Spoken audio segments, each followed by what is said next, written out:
नमस्कार, आप देख रहे हैं वीके न्यूज और मैं हूं आपके साथ मयंक गौड़। 22 जनवरी को अयोध्या में भगवान राम की प्राण प्रतिष्ठा पूरे विधि विधान के साथ संपन्न हुई। इस ऐतिहासिक दृश्य को न सिर्फ भारत बल्कि पूरी दुनिया ने देखा। सिर्फ अयोध्या ही नहीं बल्कि पूरा देश इस मौके पर राममय था। जगह जगह पर जय श्री राम के नारे, भगवा झंडे, आतिशबाजियां। ऐसा लग रहा था मानो दिवाली वास्तव में 22 जनवरी को ही थी। अयोध्या में तो ऐसा माहौल था कि क्या कहें। अर्धनिर्मित राम मंदिर भी ऐसे सजा हुआ था जिसकी किसी ने कल्पना भी नहीं की थी। हजारों राम भक्तों की भीड़ से पूरी अयोध्या भरी पड़ी थी। ऐसा लग रहा था मानो प्रभु श्री राम की प्रजा उनके सामने बैठी हो और उनका इंतजार कर रही हो। लेकिन आज जो राम मंदिर हम देख रहे हैं उसके बनने की कहानी भी उतनी ही भावुक और झकझोर कर रख देने वाली है। लाठियां, डंडे और यहाँ तक कि गोलियां तक राम भक्तों ने खाई। उस आंदोलन से जुड़े जितने भी लोग थे उनमें से ज्यादातर लोग अयोध्या में रामलला के दर्शन करने पहुंचे थे। और जब इतने कठिन संघर्ष के बाद जब आंदोलन आज सफल हो गया तो सबकी आंखें भर आई। वे जोर जोर से रोने लगे। ये आंसू थे उनकी प्रतिज्ञा के अंततः पूरी होने के, जो प्रतिज्ञा उन्होंने सालों पहले ली थी।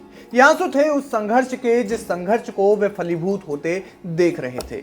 लोगों का तो यहाँ तक कहना था कि शायद ही इस जन्म में राम मंदिर देख पाते, लेकिन देखे ना, राम मंदिर बन भी गया और रामलला मंदिर में विराजमान भी हो गए। साध्वी ऋतंबरा और उमा भारती जब मिले तो बिना कुछ कहे ही गले लग गए और फफक फफक कर रोने लगे। दोनों बहनें ऐसे रोई जैसे उनकी प्रतिज्ञा सफल हो गई हो। रामानंद सागर द्वारा निर्मित रामायण में माता सीता का किरदार निभाने वाली दीपिका चिखलिया की भी आंखें भर आई। वे भी रामलला को देखकर जोर जोर से रोने लगी, जैसे प्रभु वास्तव में मिल गए हों। वो दीपिका चिखलिया जिन्हें आज भी धरती पर साक्षात माता सीता का स्वरूप माना जाता है। साधु समाज की ओर देखा तो अयोध्या में मौजूद साधु संत समाज भी रोने लगा। पूरा माहौल इतना भावुक था कि क्या कहें, सब रो रहे थे। बागेश्वर धाम की सरकार पंडित धीरेन्द्र कृष्ण शास्त्री भी जार जार रोने लगे।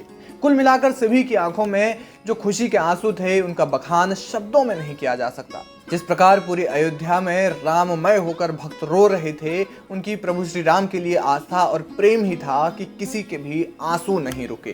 फिलहाल राम मंदिर को भक्तों के दर्शनार्थ बहुत जल्द ही खोला जाएगा और पूरे तरीके से देश विदेश से भक्त अयोध्या में राम मंदिर के दर्शन करने के लिए आएंगे। वहाँ मौजूद जितने भी साधु संत समाज थे, जितनी भी बड़ी हस्तियाँ थे, उनमें से ज़्यादातर बड़ी बड़ी हस्तियाँ जो है जिन्होंने इस आंदोलन को बहुत करीब से देखा था, वो लोग रोने लगे और ऐसे रोए कि बस रुके ही नहीं।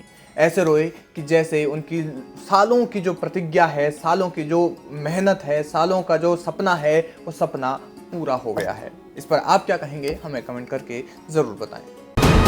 वीके न्यूज, राष्ट्र के नाम।